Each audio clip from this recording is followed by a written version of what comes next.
Hi, and welcome to another episode of Hot Takes with me, the Silver Fox. It is not often a politician changes their mind. In fact, I live on the adage that they cannot change their minds because whatever dogmatic belief they have, they cannot say that it was wrong. They cannot admit that they were ever wrong about anything, ever.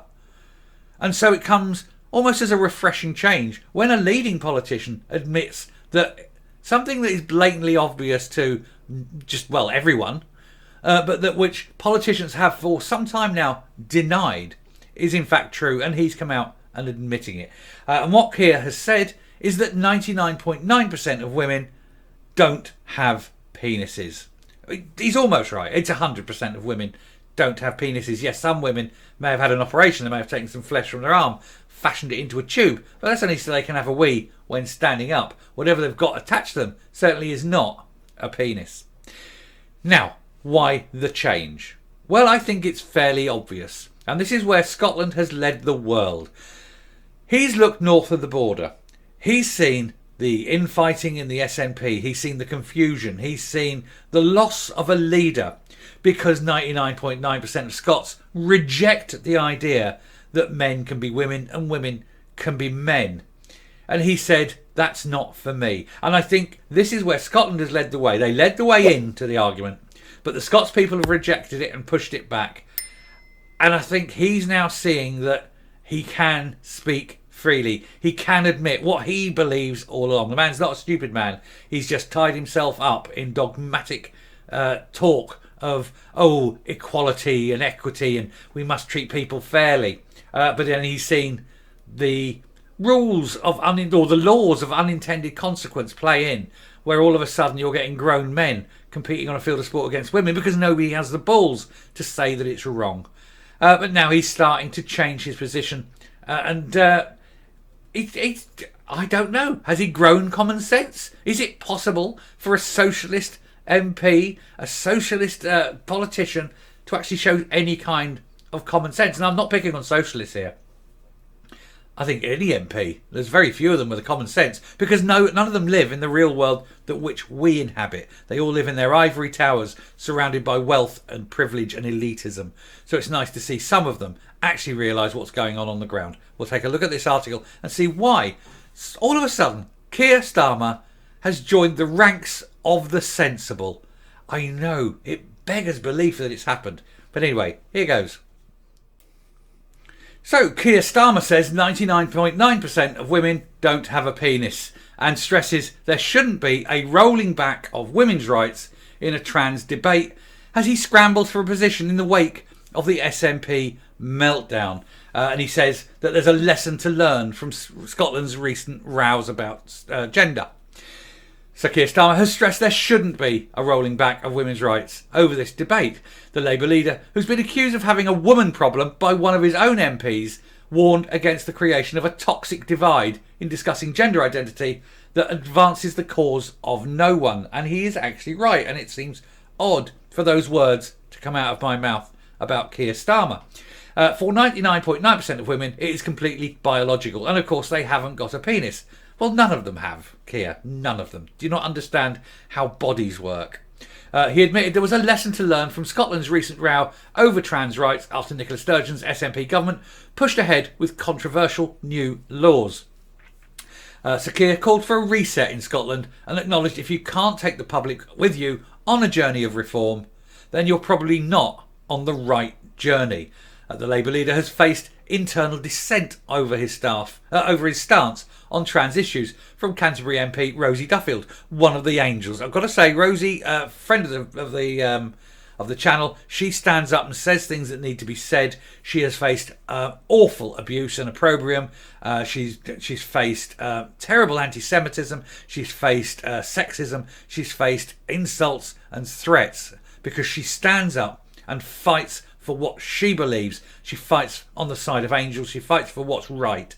So we support her and salute Rosie Duffield. And I never thought, before I started this channel, I'd ever be doing that for a Labour MP. But in actual fact, in her case, yes, without a fear and without favour, she is marvellous. Anyway, she has branded it dystopian that Sir Kier has previously been reluctant to say whether a woman can have a penis. And there she is, as Rosie. She's marvellous. The Labour leader has hinted at changed stance in his approach to trans issues following the fierce row over the SNP's gender identity reforms. He's also reportedly been warned by party officials that he must rule out the introduction of a gender self-identification under a Labour government, something Sir Keir has previously committed to, or he will risk losing the next election. And the one thing Labour cannot risk is losing the next election. This will be the only time they'll ever have a chance to win, and probably for a generation. He's got to win the next one as far as Labour are concerned, and so he cannot risk it. In an interview with the Sunday Times, the Labour leader has now spoken further about his position on trans rights. I think there is a fear that somehow there could be a rolling back of some of the things we have won, he told the newspaper. There are still many battles that need to go ahead for women, and I don't think we should roll anything back. I think we should go on to win the next battles for women, and that is a very important sort of starting point for this debate. Yes, but the problem we have is all these pushes to give trans the same rights as women, is removing rights from women, it's removing freedoms from women, and it's endangering women. And we know this because there is evidence. We have seen it. We know this is true. This isn't something sort of theoretical. It is real and happening. Sir Keir added it was a very small number of people who identify as a different gender to the one they are born with. And to recognise that, they need legal support and a framework, and most people don't disagree with that. And that's the framework within which we ought to look at these issues, he continued. But simply turning it into a toxic divide advances the cause of no one, the cause of women, or those that don't identify with the gender that they were born into. He said then that it's also a pattern of behaviour of the last 10 years, which is now turning everything into a toxic culture, when it possibly can, which is the last resort of politicians who have nothing substantive to say on the issue. Well, this, of course, was the man who was repeatedly asked if he could identify a woman and repeatedly failed to answer, refused to say what a woman is. So the next question we've got to go, now that he's changing his stance on that, is to get Sir Kier Starmer held accountable, put on a platform and asked the question, what is a woman and can he identify a woman?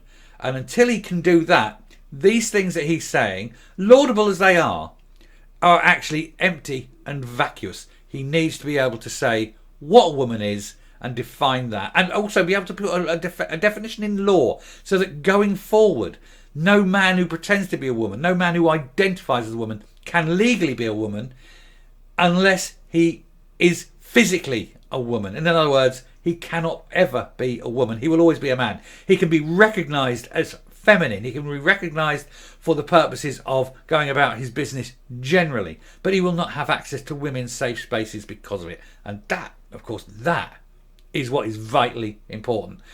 He said, the lesson from Scotland is that if you cannot take the public with you on a journey of reform, you're probably not on the right journey, he said. And that is why I think that collectively there ought to be a reset in Scotland. There absolutely must be a reset. Anyway, I'm going to round off there, finish and come up, and we'll finish the video. So there we have it. A politician acknowledging that the public were right. It is astounding, I know. It is something that doesn't happen very often. And it is a welcome change. Finally, someone in authority has recognised the true potential, shall we say, for danger, for allowing men just absolute complete right to identify as women, to have access to spaces where women may be endangered. No one is saying that we take rights and freedoms away from these people. They should have the same rights and freedoms as everyone else.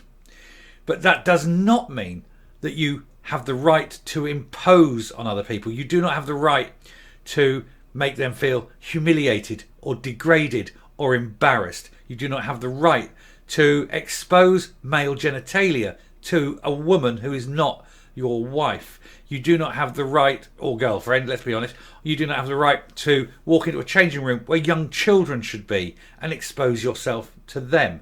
These things need absolutely to be banned, and that should they actually happen, they should be treated for what they are, which is a crime of a sexual nature, and that people who do that need to go on a register because it's undoubtedly done on purpose. But then that said, if you want to dress up in women's clothes, you want to walk, down the road, you want to walk into a shop, and you want to be treated as a woman, that's fine. That is fine. But there has to be limits. You're not biologically women, and so you must take that. It is a decision you make. If you want to be, trans, you want to go down that line, that's fine. But you accept the decision you make has consequences. You cannot, for example, play against women in sport. You cannot use women's crisis centres, women's DV hostels, things like that.